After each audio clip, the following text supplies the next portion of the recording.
Good morning. Good morning. Thank you so much for coming back on. My goodness, you'll be getting your own show next on talkSPORT. Lord Jordan is sitting beside me, Lee. We're on in the mornings, incidentally, between 10 and 1, live on talkSPORT, courtesy of Selco. It's where the trade goes. Not in the afternoon, as you were saying. But do you suggest to us then that Simon is too cosy in terms of cozying up with Mr. Levy? I've spoken to Simon many a times about Daniel Levy, and not once has he said that he's a fouled chairman on the pitch. I'm talking on the pitch, not off the pitch. He's successful off the pitch because he's lining him and Joe Lewis with millions of pounds in their pockets, right? But not once has Simon ever thought about how us fans feel. I'm talking on the pitch. I'm talking success. Right? Yeah, but Lee, just before Simon comes in, do you not think you should be parking your tanks on the lawns of the players this morning? 160 million quid's worth of players last night, and they couldn't beat Sheffield United, who deserved to win. Who got them players in? Were you complaining when he paid 50 million for Richarlison?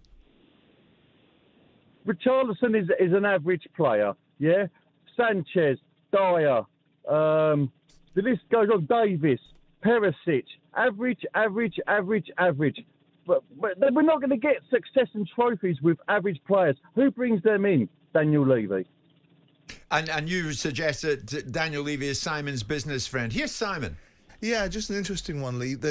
I understand your disappointment. I mean, you can't blame Daniel Levy for losing to Sheffield United in the FA Cup. You can hold Daniel to account, and it's a stick you'll endlessly beat him with if you don't win trophies. The irony of it is I just wrote a column last week basically suggesting that Daniel needs to do far more than just make this a football club that operates in a certain way off the field. So you're wrong. Now, my history of Daniel is a checkered one. And a very difficult one because Daniel's done things to me with Wayne Routledge and other players that made me very unhappy with him. But I can't allow you fans just to have a one-dimensional point of view. I understand that you're very emotive about wanting to win on the pitch. I understand that building stadiums perhaps is incidental to you. But on the flip side of that, you've got no God-given rights to be inside the top four. You're not going to match the spending of nation-state football clubs or football clubs like Man United that are bigger than Tottenham Hotspur and will always be bigger than Tottenham Hotspur. So I'm not entirely sure why you would want to make this all about Daniel Levy rather than the procession of managers that have perhaps stolen defeat from the jaws of victory. Nobody stopped Tottenham from winning the Champions League besides not turning up in the Champions League final. Nobody stopped Tottenham from choking in the season that Leicester won the Premier League, with all due respect to Leicester. So with all those things in mind, whilst I understand that you'll look at Daniel and be clearly, he ain't my business friend. He's somebody that I respect certain aspects of what he does and don't respect other aspects. And I wrote an article last week in the Mail saying Tottenham have got to stop being all fur cut and no knickers. So you're wrong.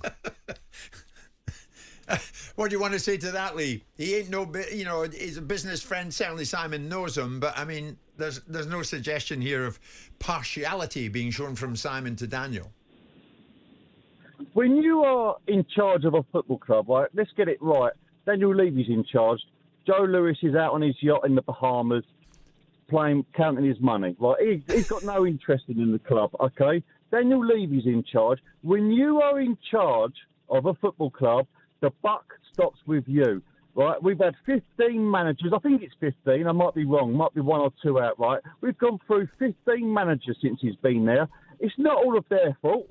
We've sold really top players, Bale, Walker, Modric, because they've all gone on to win loads of trophies. Okay, we've sold our best players. Okay? But Lee, where have they gone? They haven't gone to smaller football clubs. They've gone to bigger football clubs. What is it you actually expect? You Tottenham fans, some of you, and I'm a great admirer of Tottenham Hotspur. It's one of my favourite football clubs. But some of you Tottenham fans are such whiners. I don't know what it is you expect. You've got a side that's competing inside the Premier League, inside the top four. Your performance last night is totally utter. What an opportunity missed. But that's got nothing to do with Levy. That's got to do with the players on the pitch. If you can't beat Sheffield United to get into the quarterfinals in FA Cup, what in God's name are you all about? Yeah, you no doubt celebrated the fact, Lee, that you got one of the best coaches in the world when Antonio Conte arrived in the scene. Yeah, I love Conte. Yeah, who got him? Yeah. Yeah, who's got him and who's ruined the relationship with him? Why is the relationship broken down? Why does Conte Why do you assume it's want to broken leave? down? But why do you assume it's broken down? This time last year, the media were running the sections of the media which I pushed back against the fact that Antonio Conte was going to be leaving, he wasn't going to be staying, and he did precisely the opposite. Why do you assume that just because the backdrop is that that Conte's slightly temperamental, why do you assume the relationship is broken down between Daniel Levy and Antonio Conte? Simon, I'll bet you £500 charity bet that Conte will leave at the end of the season. But he leaves every football club after a couple of years, so what's that got to do with Daniel Levy? Yeah, and also, Lee, do you think at this stage you will end up where you are at this moment? Top 4? We're not getting top 4. You are top 4. Will you stay there? No, we're not. We're not going to finish there, right? 2 reasons. One, because we're not good enough. We've got a squad full of average players, apart from 1 or 2. Okay, Kane's going to go. Don't blame him. We will always love him. And I hope, 3. And I hope we don't make top 4 because that's £40 million that Levy won't have in his pocket. Okay. Nobody can say, though, Lee, we don't listen to the fans. And I'm sure you'd vouch for that. Because as soon as we heard you this morning, we thought, yeah, well, let's have a debate about it. And that's exactly what we're doing.